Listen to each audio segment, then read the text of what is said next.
예배 시간마다 우리가 외쳤던 구호가 있습니다. 성광.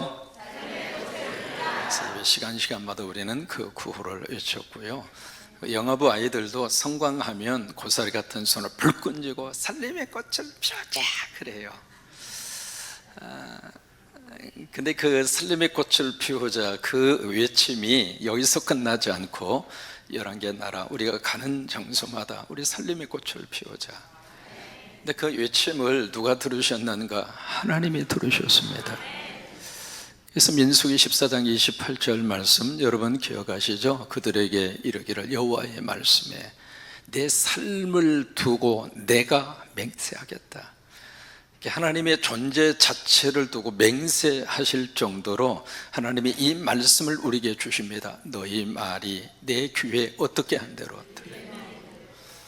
여러분들이 외치는 이 살림이라고 하는 말을 누가 들으셨어요? 누가 들으셨어요? 하나님이 들으신 거예요. 너희의 외침과 너희의 간절한 기도의 제목의 살림의 말을 하나님이 들으셨어요. 내 귀에 들린 대로 내가 너희에게 어떻게 하리니 행하리니. 그래서 우리가 외치는 이 살림을 하나님이 들으시고 하나님이 살림의 꽃을 피우게 하셨습니다. 여러분의 옆에 꽂혀져 있는 이 십자가의 깃발이 바로 그것을 우리에게 보여주고 있습니다. 원래는 하나님 앞에 기도했습니다. 하나님 100개 십자가 세우게 해주세요. 그런데 하나님께서 넘치도록 부어주셔서 성곽교회 섬기면서 여러분 넘치도록 받으세요. 이 교회는 하나님이 그렇게 역사하는 교회입니다. 이만큼 기도했는데 하나님 아니지, 내가 더 부어줄게 해서 수정을 했습니다. 150개로. 근데 어느 분이 그래요. 목사님 150개가 아니라 더 넘칠 것 같아요. 우리가 하나님 앞에서 참 우리가 복을 받기 위해서는요, 복을 받을 만한 말을 뿌려야 돼요. 내가 지금 살고 있는 삶의 이 결과물은 어제 그리고 과거에 내가 뿌린 말의 씨에 대한 결과예요. 우리 가정이 잘 되기를 원하시면 잘 되는 말을 자꾸 하셔야 돼요. 특히 자녀들을 바라보시면서 마음에 안 들더라도 그 자식을 여러분들이 가슴으로 품으시고 계속 복의 말을 뿌리세요. 앞으로 잘 될 것이다. 앞으로 하나님이 쓰실 것이다. 하나님이 너와 함께 하실 것이다. 왜 아멘을 안 하는 분이 한 분이 계셔? 여러분 계속 우리 자녀들의 미래를 가슴으로 품으시고 뿌리세요. 그러면 그 말을 누가 들으시는가? 하나님이 들으셔요. 하나님이 들으시고 그 말대로 누가 시행을 하세요? 하나님이 시행하시는 거예요. 저는 목회하면서 이 살림이라고 하는 이 단어가 가슴속에 깊이 설레임으로 와닿습니다. 창세기에서 계시록까지 말씀을 가지고 묵상하면서 하나님, 내 목회 현장 속에 모든 성도들과 함께 공유할 수 있는 목회의 비전을 한마디로 하나님 허락해 주시옵소서. 기도하면서 제 마음과 마음속에 감동으로 주신 이 단어가 살림이에요. 근데 복음서 속에서 이 살리다라는 말을 가장 많이 쓰신 복음서가 어디 있느냐면 요한복음이에요. 그래서 저는 이 사도 요한이 살림의 영성을 가진 사도구나라고 제 스스로가 그렇게 깨닫게 되는데, 이 요한복음 속에 살리다라고 하는 이 단어가 11번 나옵니다. 우리 어린 시절 참 힘들었습니다. 먹을 것도 없었고요, 가난했고요, 좁은 땅덩어리에 지하 자원도 별로 없었고요, 오직 우리가 믿을 것은 머리 하나밖에 없었잖아요. 그런 삶을 살았던 이 민족 가운데 하나님께서 뭘 주셨는가? 살림꾼 예수님을 이 땅에 보내신 거예요. 그래서 초창기 이 땅에 우리 크리스찬들은 정말 예수님 먹고 또 먹고, 하루 종일 지친 몸과 마음을 이끌고 집으로 갈 수도 있지만 아버지의 집에 와서 엎드려서 나는 이렇게 살지만 내 자녀들은 이 땅에서 잘되게 해달라고, 자녀들 많은 이 가난으로부터 벗어나게 해달라고, 여러분, 우리 귀한 믿음의 선배님들이 열심히 예수를 잡수신 거예요. 그 예수님을 잡수신 덕분에 우리 민족을 하나님이 잘 살도록 역사하신 줄로 믿습니다. 지금도 하나님의 이 거룩한 영성의 역사가 이 민족 가운데 임할 줄로 믿습니다. 그러니까 나를 먹는 그 사람도 나로 말미암아 살리라. 여러분, 이 교회 오셔서 예수님 많이 잡수셔서 예배 시간에도 예수님 잡수시고, 찬양으로 잡수시고, 기도로 잡수시고, 아멘으로 잡수시고, 여러분 이 재단에 오셔서 예수님 잘 잡수셔서 그 예수님 때문에 여러분 살아나십시오. 여러분 가정을 살리십시오. 우리 자녀들을 살려서 멋진 미래의 예수의 일꾼들로 하나님께서 키우시고 하나님이 들어서시고 그런 역사와 축복이 임하게 되기를 주의 이름으로 축원합니다. 다시 고백합니다. 성공!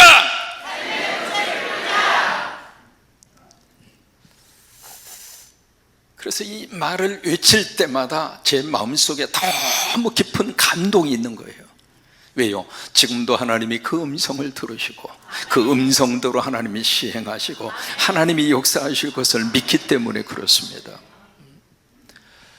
로마서 5장 1절에 가서 보시면은 그러므로 우리가 의롭다 하심을 받았으니, 로마서 5장 1절이 이렇게 시작을 하죠. 거기에 의롭다 하심을 받았으니, 이것을 신학적인 용어로 뭐라고 이야기하냐면 혹시 기억하세요? 의라 그랬어요. 의로 칭해 주었다 그 말입니다. 근데 내 속에 의롭다함에 대한 근거와 의롭다고 인정받을 만한 것이 있어서 우리에게 의인이야, 넌 의로워, 그렇게 인정해 주신 것이 아니라 무엇으로? 믿음으로. 다시 말해서 의가 되시는 예수 그리스도를 내가 믿잖아요. 의가 되시는 예수 그리스도를 내가 먹잖아요. 먹으면 예수님이 어디 있어요? 내 안에. 여러분, 먹은 것만 내 속에 있는 거예요. 안 먹으면 나하고 아무 상관이 없어요. 그래서 그 예수 그리스도를 내가 먹으면은 의가 되시는 예수님이 내 안에 계시기 때문에 그 의가 되시는 예수님을 하나님이 보시고 우리를 의롭다고 인정해 주시는 거예요. 그러면 이 칭의의 복을 받으면 하나님이 우리에게 어떤 역사를 이루어 주시는가? 세 가지입니다. 첫째로 하나님과 화평의 복을 누립니다. 지금 우리들의 간절한 기도의 제목이 평화입니다. 러시아가 우크라이나 전쟁이 이렇게까지 오래될 줄을 타냐 따사도 이렇게 몰랐을 겁니다. 아직도 부모님들이 우크라이나 땅에 살고 계시잖아요. 형제들도요. 이스라엘과 하마스가 붙었을 때 이렇게까지 전쟁이 지속되리라고 우리 생각을 못했습니다. 그래서 우리가 지금 간절한 기도의 제목은 하나님, 이 지구 중에 평화를 주시옵소서. 근데 평화는 평화인데 어떤 평화냐면 하나님이 없는 평화, 그 평화를 우리가 원하는 게 아닙니다. 어떤 무기의 큰 강력한 힘으로 상대를 짓눌러서 어쩔 수 없이 평화를 유지하는 그런 평화, 그 평화는 오늘날 어떤 모습으로 깨질지 몰라요. 하나님이 함께하는 평화, 하나님이 함께 하시는 평화, 하나님 안에서 누리는 평화, 남한도 북한도 하나님 안에서 누리는 평화, 이것을 누구에게 하나님이 허락을 하시는가? 의롭다 하심을 받은 하나님의 사람들에게. 두 번째로 어떤 복을 주시는가? 은혜에 들어감의 복입니다. 여기 들어간다는 이야기는 어느 한 영역에 접근할 수 있는 허가를 받았다 그 말이에요. 이 은혜로 들어가는 것이 바로 뭐냐면 예배입니다. 예배는요, 이 시간 여러분들이 은혜 속으로 들어오신 거예요. 이 성광교회 예배 속에 여러분들이 은혜의 현장으로 하나님이 우리를 들여보내 주신 거예요. 가브리엘 그루리아의 그 찬양의 은혜 속에 하나님이 우리를 들여보내 주신 거예요. 이것이 의롭다 하심을 받은 하나님인 사람들에게 주시는 두 번째 축복이에요. 세 번째, 환난 중에서도 즐거워하는 복입니다. 환난이 없어서 기쁘고 즐거운 그 차원이 아닙니다. 환난이 분명히 있습니다. 환난이 분명히 내 삶의 한 복판 속에, 그래서 내가 지금 환난의 이 쓰나미 속에, 내가 지금 한 복판 속에 있는데 그 속에서도 하나님을 생각하면서 감사하고 기뻐하고 즐거워하고. 왜 그러는가? 우리가 알고 있는 것이 있다는 거예요. 뭘 아는가? 이 환난은 인내를, 인내는 연단을, 연단은 마지막 뭘 이루어요? 소망을 이루신다고 하는 것을 누가 알아요? 우리가 안다 이 말이에요. 이걸 아니까 환난 속에서도 즐거워한다고 하는 거예요. 여러분, 이 환난이라고 하는 이 헬라어의 원문의 뜻은 압박이라고 하는 뜻입니다. 프레셔라고 하는 뜻이거든요. 이제 포도즙을 짜거나 감람유 기름을 짤 때 거기에 바위 큰 이 연자맷돌 같은 데가 놓고 위에다가 큰 무거운 그 돌멩이로 프레셔를 해요. 눌러요. 그렇게 해서 이제 포도즙을 짜고 그리고 감람유 기름을 짜거든요. 그때 위에서 팍 프레셔 이렇게 누르는 것을 환난이라고 그래요. 지금은 내 양쪽 어깨에 참 견딜 수 없을 정도로 짓누르는 그 무거운 것이 우리에게 있다 이 말이에요. 근데 그 속에서도 우리가 좌절하고 낙심하고 그 자리에서 인생 끝났구나 포기하는 것이 아니라 그 속에서도 하나님 앞에 감사하고 그 속에서도 기뻐하고 그 속에서도 즐거워하고. 왜 그럴까요? 마지막 환난 끝에 뭘 주셔요? 소망을 주시니까. 여러분, 예수 믿으시고 여러분 꼭 희망을 가지십시오. 예수 믿으시고 다시 한번 소망의 끈을 꼭 붙잡으십시오. 왜요? 우리가 믿는 하나님은 살아계십니다. 우리가 믿는 하나님은 우리 아버지가 되십니다. 그 하나님이 내 곁에 함께 하셔서 내 곁을 떠나지 아니하셔서, 그래서 믿음 있는 사람은 뭐가 있는가? 심장이 고동이 뛰는 것처럼 우리 속에 희망이 있습니다. 근데 오늘 5절로 가서 보시면은 소망이라고 하는 단어를 다시 한번 이어봤습니다. 그러면 여기서 믿음 안에서 우리에게 주시는 이 소망의 구체적 내용이 무엇일까? 물론 우리 원하는 거, 우리가 바라는 거, 그것이 예수님 믿음 안에서 이루어지고 소원이 성취되고, 여러분 그것도 소망이 완성되어져 가는 모습이잖아요. 여러분 예수님 믿으시고 여러분 기도 제목이 응답받기를 바라고, 자녀들이 잘 되는 그 꿈도 이루어지기를 바라고, 예수님 안에서 치유의 놀라운 복도 받으시기를 바라고. 근데 그 소망이라고 하는 차원이 그 차원에서 머무르는 것이 아니라 이 소망의 차원이 한 단계 더 위로 올라갑니다. 로마서 5장에서 말씀하시는 이 소망의 궁극적인 소망은 예수 안에서 주시는 영원한 생명, 이게 소망입니다. 왜냐하면 이 땅에 사는 동안은 우리의 겉사람은 어떻게 해요? 후회합니다.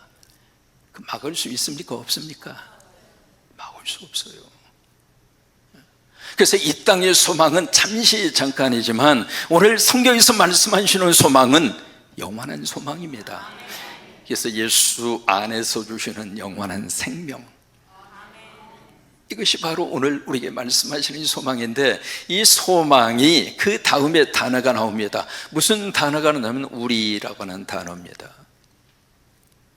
로마서 1장부터 오늘 5장까지 함께 강의의 말씀을 따라오셨는데, 로마서를 조금만 집중해서 보면 인칭 대명사가 각 장마다 달라집니다.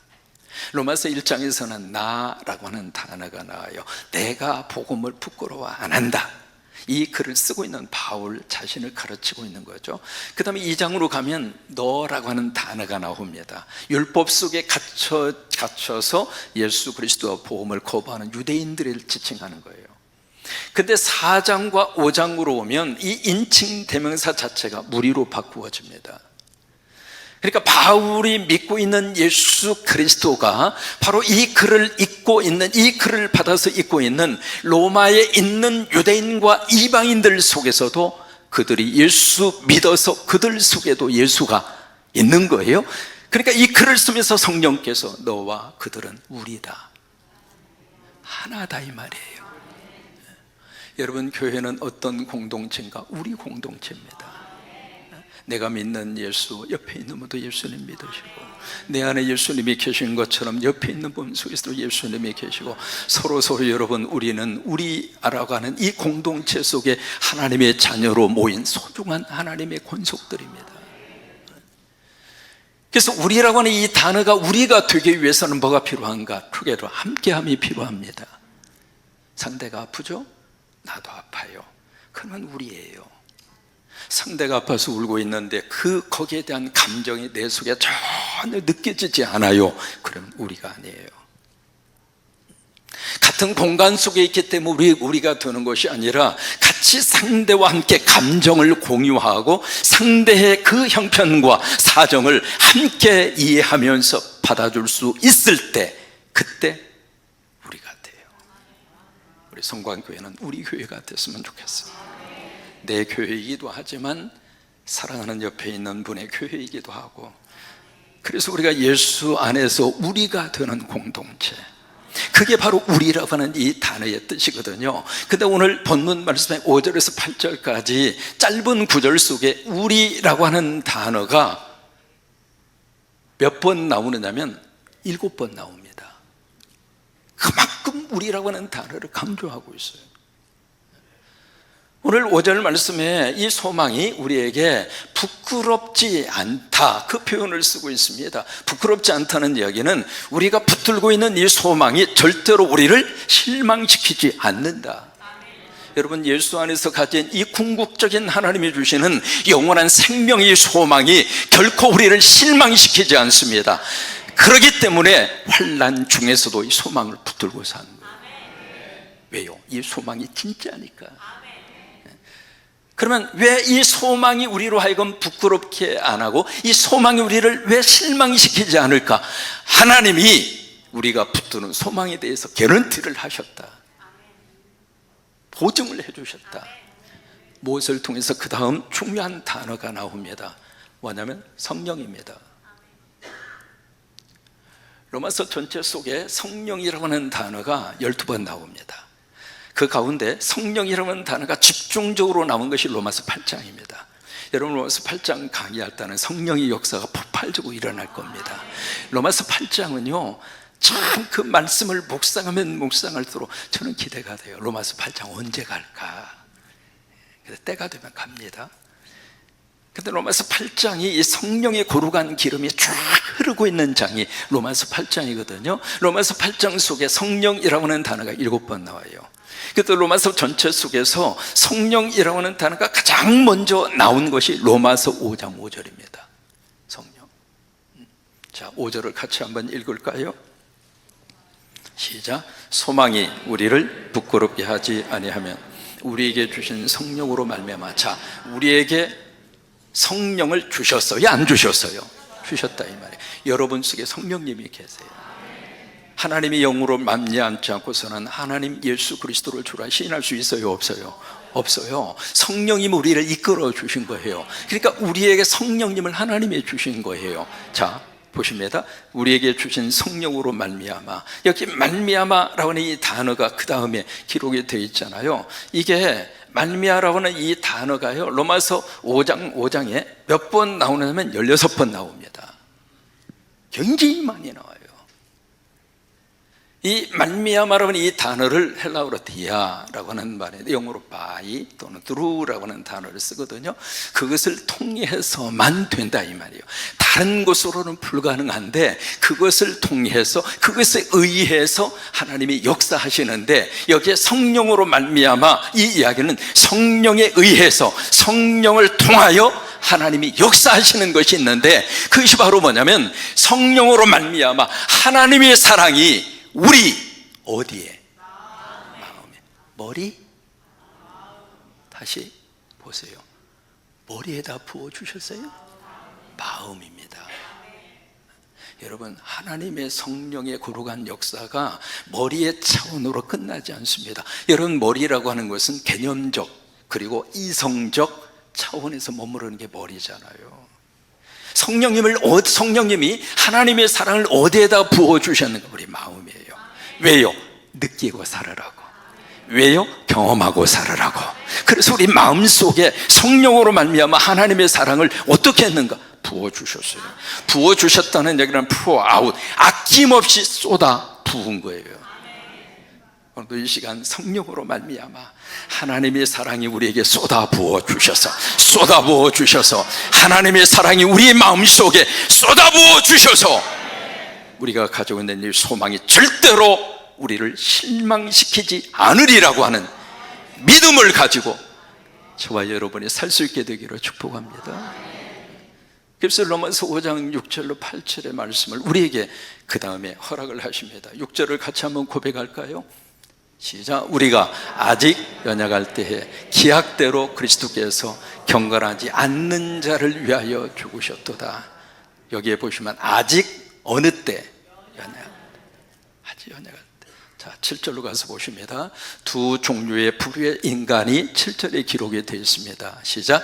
의인을 위하여 죽는 자가 쉽지 않고 선인을 위하여 용감히 죽는 자가 혹 있거니와, 여기 의인과 착한 사람, 선인, 이것은 성경에서 말하는 의인과 착한 사람을 말하는 게 아닙니다. 일반적 개념에서의 의인과 선인, 그들을 위해서 혹 누군가가 목숨을 바치는 일이 간혹 있더라, 그 말이에요. 자, 8절로 가서 보십니다. 시작. 우리가 아직 죄인 되었을 때 그리스도께서 우리를 위하여 죽으심으로 하나님께서 우리에게 대한 자기의 사랑을 확증하셨네. 여기 우리라고 하는 단어가 몇 번 나와요? 3번 나와요. 우리입니다. 나에게도 그 사랑이 부어졌지만 우리 교회에게, 나에게도 그 사랑이 부어졌지만 옆에 있는 사랑하는 내 형제와 자매에게, 우리예요. 여기에 2번에 걸쳐서 6절에 보시면 아직 우리가 연약할 때, 8절에 보시면 아직 우리가 죄인 되었을 때, 10절에 가서 보시면 우리가 원수 되었을 때, 그때 하나님이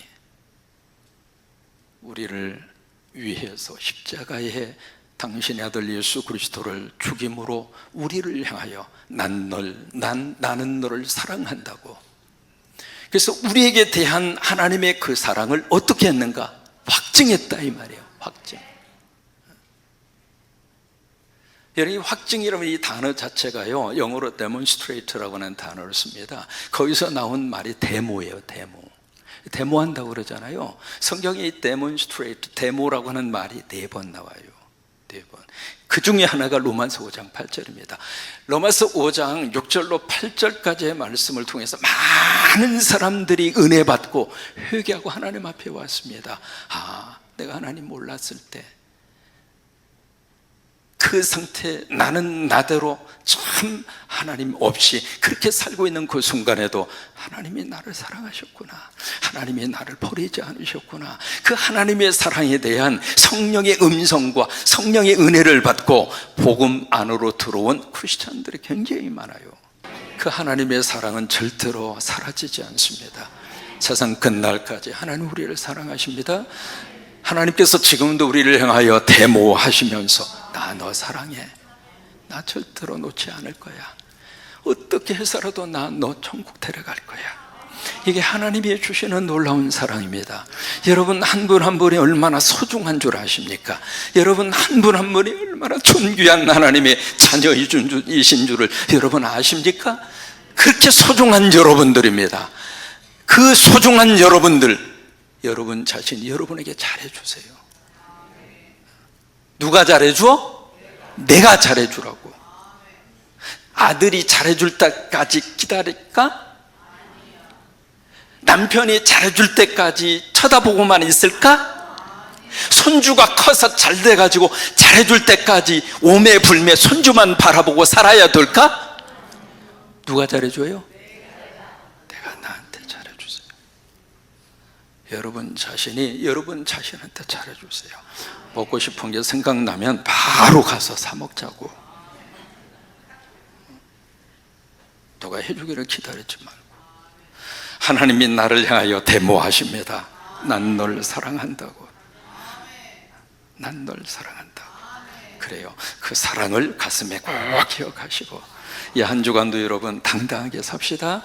신나게 삽시다. 그리고 멋지게 삽시다. 그리고 성공! 그래요. 그 말을 하나님이 들으시고 하나님이 고백한 여러분들 속에 살림의 꽃이 피어나도록 하나님이 시행하실 것입니다.